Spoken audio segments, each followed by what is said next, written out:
Let's get into it. Sold Not For Sale podcast. We got Joe Rogan, Mike Baker, and Joe Rogan might have just unintentionally helped me uncover who is funding all of this pro-Palestine protests, events, demonstrations, because it does seem, with any protest, it seems a little odd the way that they pop up. So organized, so taken care of, so many people.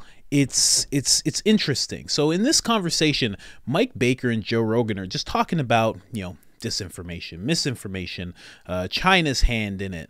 And Joe Rogan asks, how is this so organized? He asks the question, is this being funded?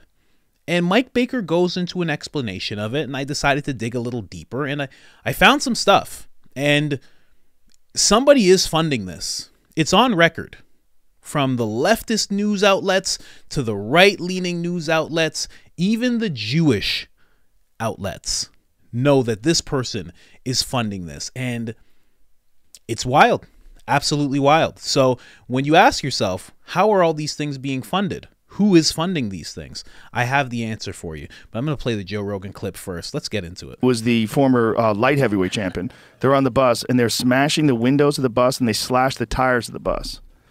And why did they target that bus? Because wrong time, wrong place? They were going through and blocking traffic. Okay. And the bus tried to make it through before the protesters did. Okay. And they just charged the bus and started smashing it and breaking windows. They thought the bus was trying to run them over or something. Oh, God. Yeah. And, Robbie Lawler was on the bus. He told everybody to stay calm. He goes, we're going to need our energy if we have to fight. Because that is the last fucking dude you want calm and ready to fight. I mean, he would have gone out and slaughtered 20 people. I was going to say, could you imagine? Because you've seen what these protesters look like. Most of them are, at best, are a buck, right? And they look like a bag of milk. Yeah, they've been eating a lot of, oat milk and veggies. Not that that's a bad thing. But they're so confident in numbers. It's so crazy. Well, yeah, I was there last week. There was a massive protest. Not massive. I don't want to overstate it, but there was a big protest outside the New York Public Library. And I was just walking down. I was heading towards, I forget where, Grand Central or something. And you could hear the noise start to build, right? You kind of block after block, it gets louder, and there you go, and you see it. And I was kind of fascinated because I thought, okay, well, who is here? And there's all these diverse groups, right? There's like LGBTQ for Free Palestine. I'm thinking, wild. That's wild. That is wild. That's crazy. I saw a sign that said Koreans for Free Palestine. I'm thinking, what? How'd you get roped into this? Or was this just like a side hobby of yours? You've always loved Palestine? And it was an interesting moment. But you could also see people, the faces of people walking, passing you on the streets, and sort of the unease, right? Because it was underlying it just seemed hostile, right? Mm-hmm. And it seemed angry, right? It wasn't a protest out there just like you might normally see for some benign issue. This was a little ugly, and it shocked people, I think. Is this organized, and is it organized and funded? And if it's organized and funded, by who? Well, when you look at it, you see lots and lots and lots of graphically well-designed, professionally produced posters being held up. And then you see occasionally, you'll see the one-offs, the hand-scrawled Koreans for Free Palestine. And you see the rows of porta potties, right? Somebody's putting this together, right? And so somebody's spending money. And they're getting permits, and they're doing these things, right? It's not like some random. They want you to believe that it's this grassroots thing. Mm-hmm.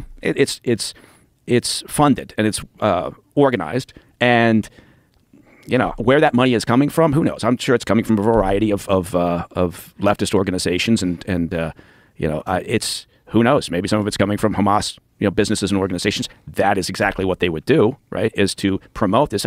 And the Iranians are busy, on social media sites doing the same thing. Like, disinformation's everywhere. You can't swing a dead cat without hitting a disinformation campaign. Which reminds me that we'll talk about that later on. But the Chinese have been kind of caught with their hand in the cookie jar over a very large-scale disinformation campaign, trying to influence policy and decision making and attitudes here in the U.S. But it's what Hamas would do. It's what the Iranians would do with more resource, is to organize these types of things. And ideally, again, you want to make them seem spontaneous. You want to make them and so, and it works.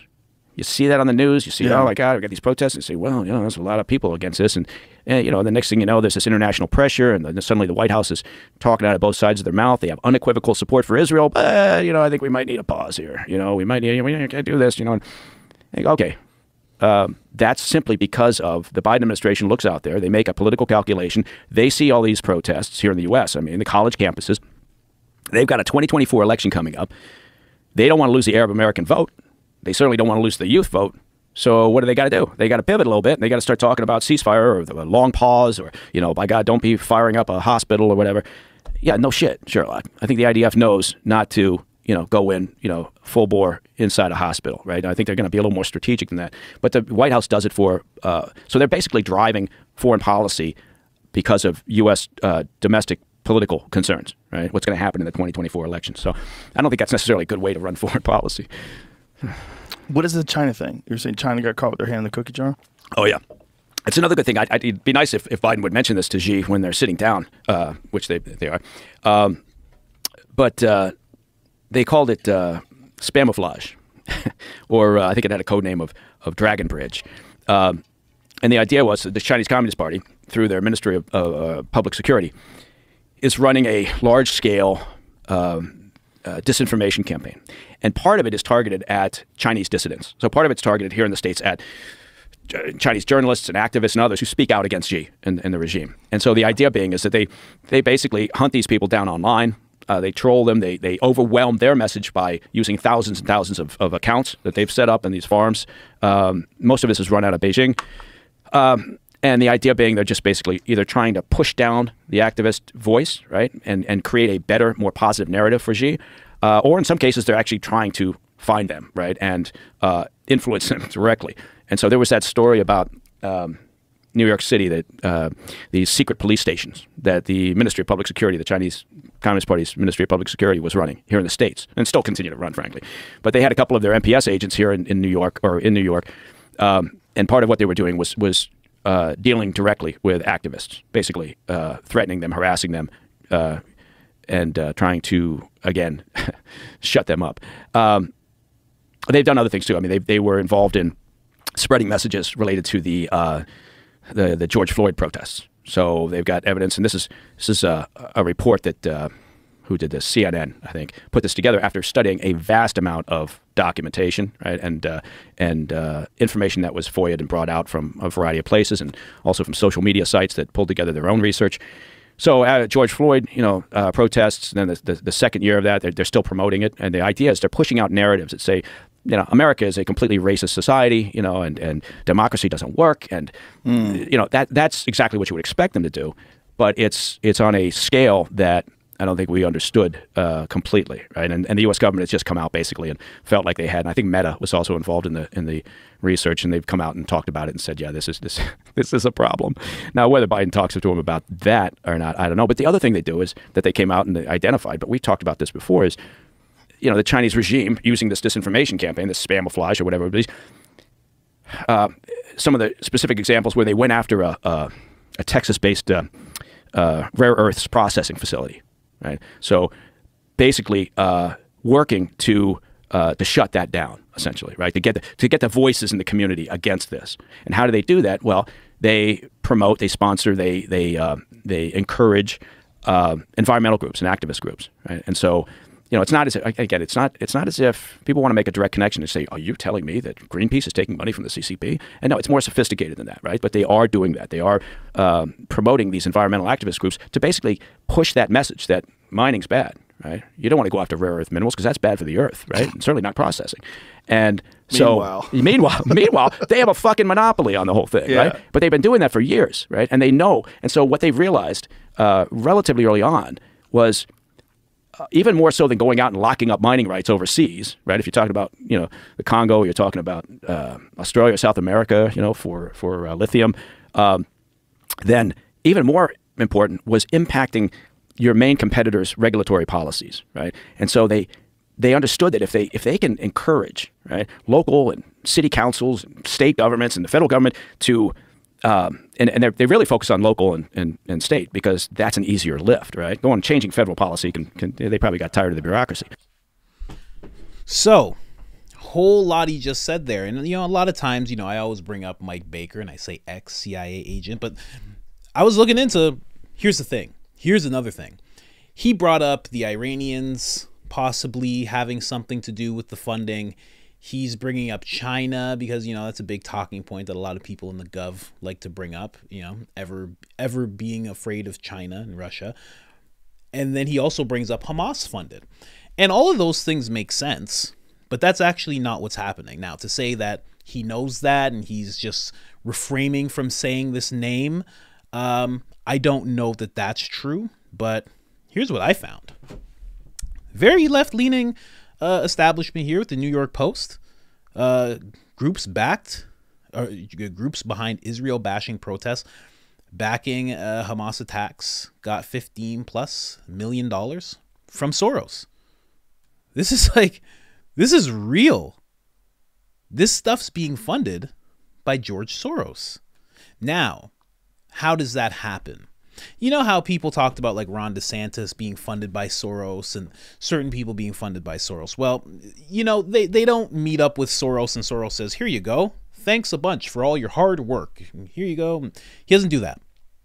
He has an organization. Everybody knows the organization. It's called Open Society Foundation, right? But he doesn't even give them the money from there.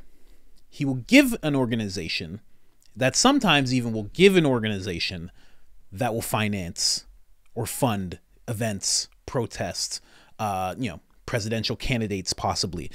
That's how he actually goes about it, because when you look into one thing, it's hard. You have to do a bunch of research to actually find where their money comes from and then where the next place money comes from. So this is very interesting. So really quick, just George Soros has funneled more than $15 million since 2016 to groups behind this month's pro-Palestine protests, where demonstrators openly cheered Hamas militants. So yeah, this is what's actually happening. And this is not the only post I have like this. You know, there's also this. George Soros, apparently he's been on this type of thing for years, which is so surprising to me because he's Jewish. But you know what? At the same time, it's not surprising to me because like George Carlin said, it's a big club and you ain't in it. This guy's not looking at Jewish people from Crown Heights, Brooklyn, like, that's tribe. Those are my brothers and sisters there. He doesn't look like that. He's a billionaire. He'll look at a black billionaire and another Jewish billionaire and some white Christian billionaire like their tribe more than anything. They're not, it's a big club. You're not in it. You're not in it. And I feel the same way about black celebrities and billionaires as well. They're not looking down at the hood being like, oh, I got to pull those people up, or else they would do it. They have the resources. So I can't say why I'm so surprised. I'm just so surprised that so many outlets agree on this. Usually so many outlets, the New York Post, Fox, and a Jewish news syndicate all agreeing on the same thing, which is that this Jewish billionaire is financing pro-Hamas, pro-Palestine protests, is wild to me. Just wild. Here's another thing.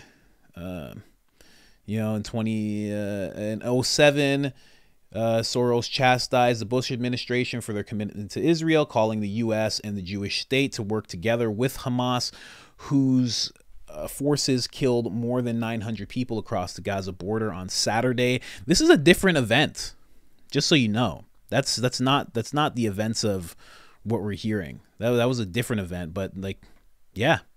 He's been pushing this for a long time, for a very long time. This is from 2016. George Soros funded Palestinian media outlet runs anti-Semitic article series. Very interesting, man.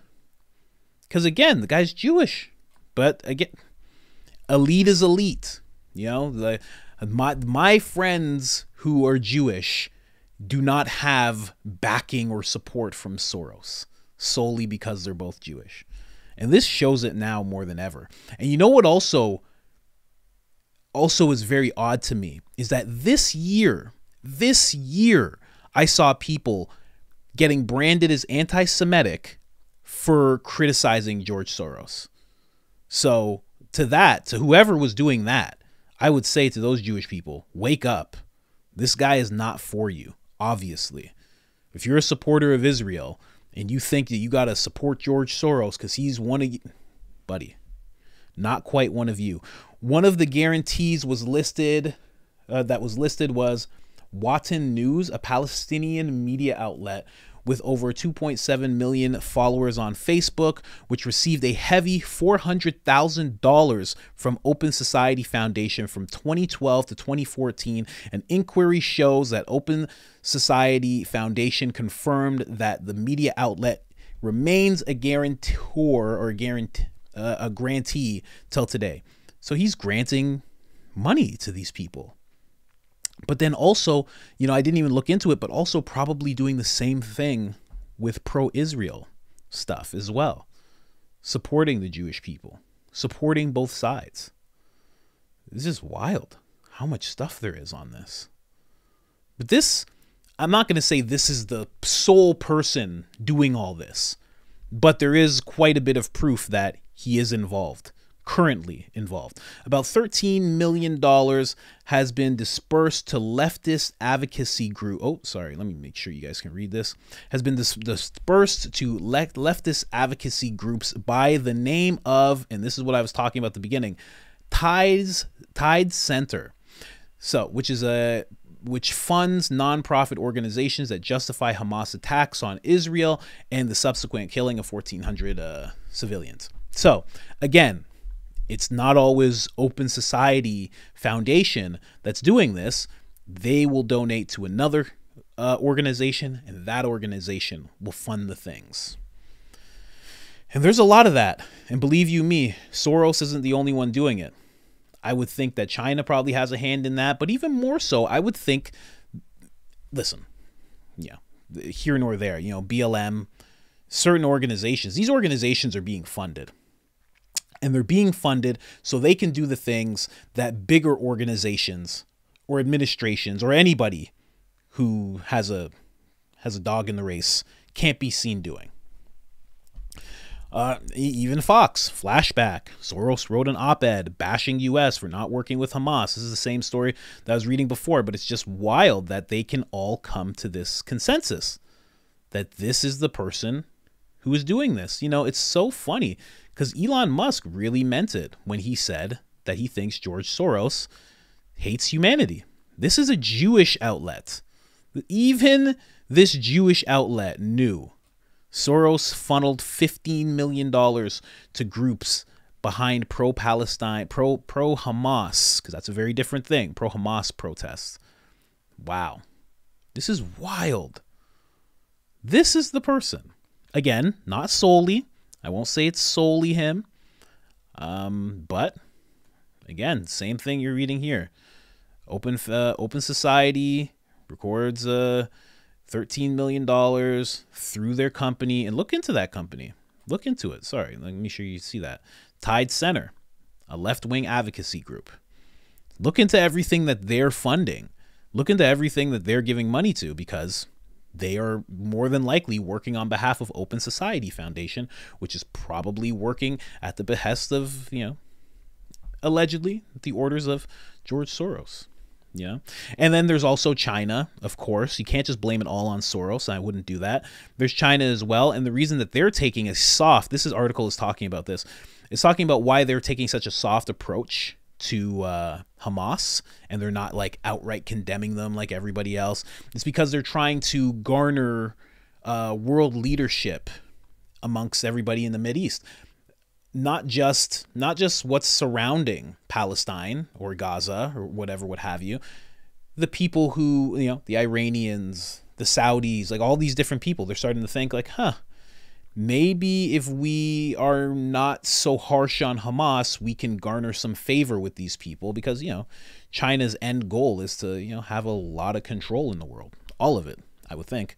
But China is likely making a long-term to gain favor in the Middle East, as well as other countries sympathetic to the Palestinian cause in regions such as Africa and Latin America, many of which increasingly are looking for alternative partners to the United States. This is all a part of Agenda 2030. I just like to throw that in. I know that seems a little wild. Why are you bringing up Agenda 2030 and all this? But honestly, that was one of their goals. One of their goals was to have multi-superpowers and the United States no longer being the sole superpower. And they didn't, I don't think they're looking for, well, the United States will still be a superpower, but we'll all be superpowers as well. For that to happen, for all these other superpowers to pop up, the United States has to no longer be one. And I think we've seen over the past year, 2 years, 3, 4 years, if you've been paying attention, they've been working hard at causing dissent inside of the United States and breaking it down, not just in the government, but in society as well. You know, when a nation does too well for itself, it starts to turn in on itself. I talked about this in another episode. This is where we're at. Little known socialist activist hub in New York pushing pro-China talking points is helping organize protests against Israel in the United States alongside shadowy dark money groups sympathetic to Hamas and other Palestinian terror factions. Records show the People's Forum, let me make sure you guys can read this, sorry.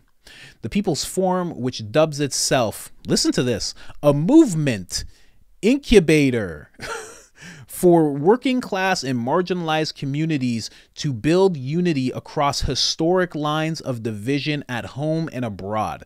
That sounds so communist to me. It sounds so communist to me to hear that. It just sounds like, you know, they're just trying to gather up everybody. If we gather up enough of these minorities and people who feel downtrodden, we'll have control. Honestly. And you know what? That's what the left does. Democrats do that in spades all day. Let me just read the rest of this. Is co-leading a Shut It Down for Palestine event Thursday in Manhattan and marched in Washington, D.C. What happened in Washington, D.C., guys? What happened in Washington, D.C.? Didn't the White House get attacked? Wasn't it like a little mini insurrection that nobody wants to talk about? This is the type of stuff. Now, here's the thing. I had to even write this down as I was like uncovering all this. But George Soros funds the protests, which prompts the White House to react to the youth vote, because that's who's in the streets. It's the youth, and indirectly influence how the government handles situations. That's exactly what's happening. So when you're looking and seeing porta potties like Mike Baker was talking about, and you're seeing all this stuff and seeing how organized it all is, and how do all these people pop up at the same places, this is what's happening. A lot of China. Oh, well, I should say a lot of George Soros, a lot of China, a lot of dissent. If you are someone who's pro-Palestine, you know, more power to you. I get it. Be on that side if you want to be on that side.